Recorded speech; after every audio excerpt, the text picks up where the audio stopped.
Euroregione News. Sbarrate le province, chiuderanno i comuni. Un grido disperato da un piccolo comune del Medio Friuli, Geremia Gomboso, sindaco di Lestizza.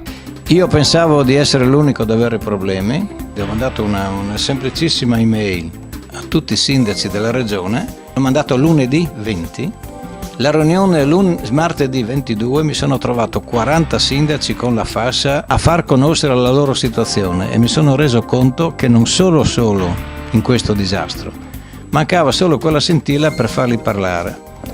Da 40 siamo già diventati 60, quindi la regione non può essere sorda. Ma quello che è preoccupante è che questa riforma, lo dico con amarezza, è stata votata dal nostro Consiglio regionale e non ho visto tante astensioni dall'opposizione o prese di posizione.